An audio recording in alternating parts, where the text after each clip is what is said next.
Hello friends, कैसे हैं आप लोग। आज हम लोग तत्पुरुष समास को देखेंगे। हम लोगों ने अव्ययीभाव समास को अच्छे से पढ़ लिया। आज तत्पुरुष समास देखेंगे डॉक्टर बाबूराम सक्सेना कृत संस्कृत व्याकरण प्रवेशिका में। ठीक है, तो चलिए देखते हैं तत्पुरुष समास। तत्पुरुष उस समास को कहते हैं जिसमें प्रथम शब्द द्वितीय शब्द की विशेषता बताए। अभी तक हम लोगों ने पढ़ा अव्ययीभाव समास में, उसमें जो है पूर्व पद प्रधान था, यानी पहला पद, और ये तत्पुरुष समास में द्वितीय शब्द जो है या पद प्रधान रहेगा। ठीक है, तो तत्पुरुष उस समास को कहते हैं जिसमें प्रथम शब्द द्वितीय शब्द की विशेषता बताए, यानी प्रथम जो शब्द रहेगा वो द्वितीय शब्द की विशेषता बताएगा। चूँकि तत्पुरुष का प्रथम पद वैशिष्ट्य बोधक होता है, वैशिष्ट्य बोधक यानी विशेषता बताने वाला होता है अथवा विशेषण का कार्य करता है, और उत्तर पद विशेष होता है, और चूँकि विशेष प्रधान होता है इसीलिए तत्पुरुष को प्रायेण उत्तर पदार्थ प्रधानस् तत्पुरुषः ऐसी व्याख्या की गई है। कहने का मतलब ये है कि इसमें जो है जो पहला पद रहता है वो विशेषण होता है और दूसरा जो है विशेष से रहता है। तो इसमें विशेष प्रधान रहता है, क्योंकि जब विशेष होगा ही नहीं तो विशेषण किसका बतलाया जाएगा।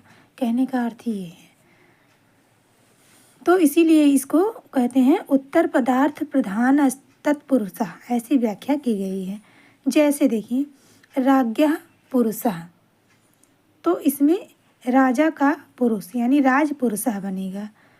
तो यहाँ पे राज्ञः जो है ये विशेषण है, पुरुषः विशेष्य है, यानी किसका पुरुष, तो राजा का पुरुष। तो जब पुरुष होगा तभी तो किसी राजा का पुरुष होगा, कहने का अर्थ ये है। तो विशेष इसमें प्रधान होता है, विशेष। यहाँ राज्ञः एक प्रकार से पुरुष का विशेषण है। अथवा कृष्णः सर्पः, कृष्ण सर्पः यानी कृष्ण शब्द सर्पः शब्द का विशेषण है। कृष्ण शब्द सर्पः शब्द का विशेषण है। किंतु देखिए, किंतु नित्य समास वाले कृष्ण सर्प का विग्रह नहीं होगा। अब है तत्पुरुष शब्द के दो अर्थ हो सकते हैं, तस्य पुरुषः, तत्पुरुषः, और दूसरा है सह पुरुषः तत्पुरुषः। इन दो अर्थों के अनुसार ही तत्पुरुष समास के दो मुख्य भेद हैं। व्यधिकरण अर्थात जिसमें समास का प्रथम शब्द किसी दूसरी विभक्ति में हो, जो समास का पहला शब्द रहेगा वो किसी दूसरी विभक्ति में रहेगा, और दूसरा है समानाधिकरण अर्थात जिसमें प्रथम शब्द की विभक्ति और दूसरे शब्द की विभक्ति एक ही हो। एक तो होगा, इसका एक प्रकार होगा कि पहला शब्द वो दूसरी विभक्ति का होगा और दूसरा शब्द किसी और विभक्ति, यानी दूसरा शब्द प्रायः प्रथमा विभक्ति में होता है। और समानाधिकरण में तो दोनों विभक्ति एक ही रहेगी, जो समानाधिकरण तत्पुरुष रहेगा। ठीक है, ऊपर के उदाहरणों में राजपुरुषः व्यधिकरण तत्पुरुष का उदाहरण है, क्योंकि यहाँ पे जैसे ये षष्ठी है राज्ञः तो पुरुषः प्रथमा है, तो ये व्यधिकरण तत्पुरुष का उदाहरण है। व्यधिकरण मतलब अलग अलग विभक्ति जिसमें लगी हो वो व्यधिकरण तत्पुरुष, और समानाधिकरण जिसमें एक ही विभक्ति हो। अब है ऊपर के उदाहरण है, और कृष्ण सर्पः समानाधिकरण। राजपुरुषः जो है व्यधिकरण तत्पुरुष का उदाहरण है और कृष्ण सर्पः समानाधिकरण का। तो कृष्ण सर्पः में देखिए, इसमें कृष्णा ये भी प्रथमा विभक्ति में है और सर्पः ये भी प्रथमा विभक्ति में है, तो ये समान विभक्ति में है, इसलिए ये समानाधिकरण तत्पुरुष है। अब व्यधिकरण तत्पुरुष समास, चलिए देखते हैं ये क्या है। मतलब जो बताया गया है व्यधिकरण तत्पुरुष और समानाधिकरण तत्पुरुष, तो इसमें व्यधिकरण तत्पुरुष समास किसे कहते हैं अब इसको देखते हैं, इसके बारे में जानकारी प्राप्त करते हैं। व्यधिकरण तत्पुरुष समास के 6 भेद होते हैं। कितने भेद? 6 भेद। द्वितीया तत्पुरुष, तृतीया,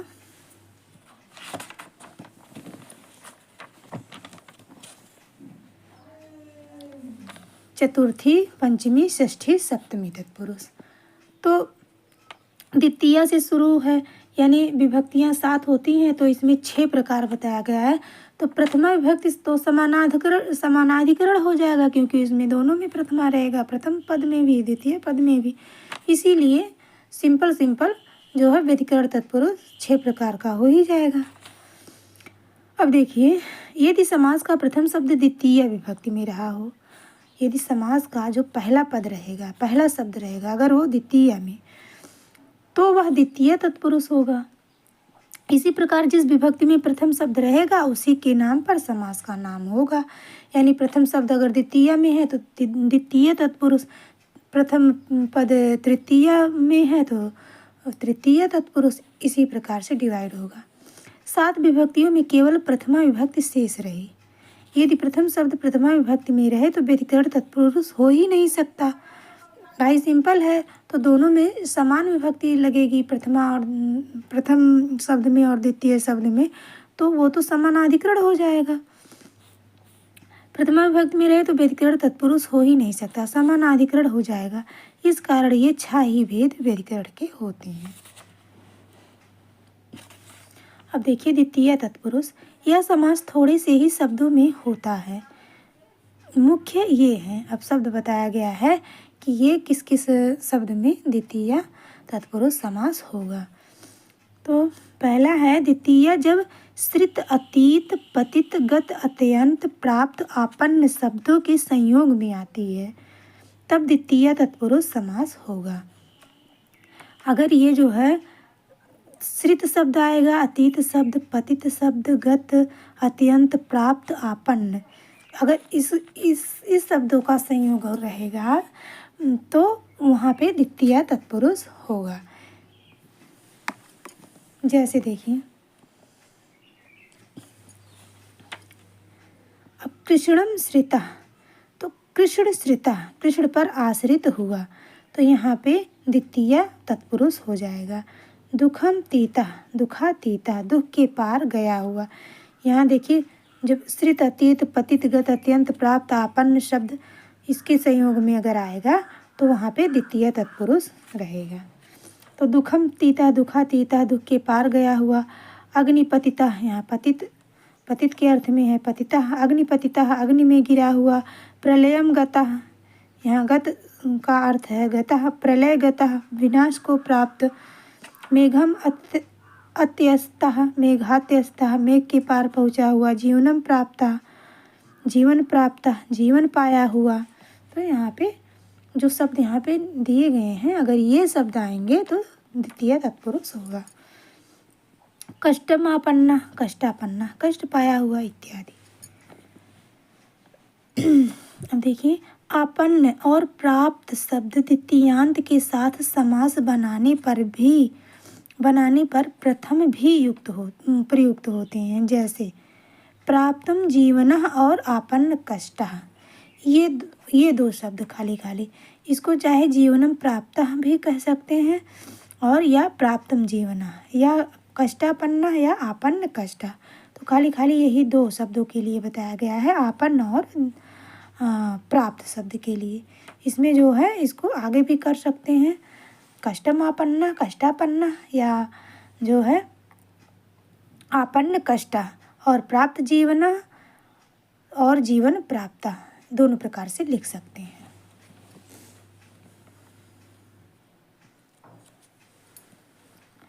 अब है गमी आदि शब्दों के साथ भी द्वितीय तत्पुरुष होता है। जैसे ग्रामम गमी इति ग्राम गमी, अगर गमी शब्द आएगा तो उसके साथ भी द्वितीय तत्पुरुष होगा। तो ग्रामम गमी इति ग्राम गमी। अन्नम बुभुक्षु इति अन्न बुभुक्षु, अन्न का भूखा। कालवाची द्वितीयांत शब्द कृतांत कृदंत शब्दों के साथ द्वितीय तत्पुरुष समास बनाते हैं। जैसे मासम प्रमिता, यहाँ जब कालवाची आएगा तो वहाँ भी द्वितीय तत्पुरुष होगा। जैसे मासम प्रमिता। परिच्छेदुम आरब्ध अनिवार्य नित्यर्था, इति मासम प्रमिता प्रतिपचंद्र। अत्यंत संयोग या सातत्य व्यक्त करने वाले कालवाची द्वितीयांत शब्द भी द्वितीय तत्पुरुष बनाते हैं। जैसे देखिए मुहूर्तम सुखमिति मुहूर्त सुखम, इसी प्रकार मुहूर्त व्यापी क्षणस्थायी इत्यादि क्षणस्थायी इत्यादि। टिप्पणी, इस बात को ध्यान में रखना चाहिए कि पहला नियम केवल कालवाचक शब्दों के विषय में है। इसको आप लोग ध्यान दीजिए कि जो पहला नियम इसमें है केवल कालवाचक शब्दों के विषय में है, और दूसरा अत्यंत संयोग प्रकट करने वाले कृदंतों के साथ द्वितीय तत्पुरुष बनाते हैं, परंतु दूसरे में उत्तर पद तांत नहीं होता। तो फ्रेंड्स, अब तृतीय तत्पुरुष को हम लोग अगले वीडियो में देखेंगे। तब तक के लिए नमः संस्कृताय।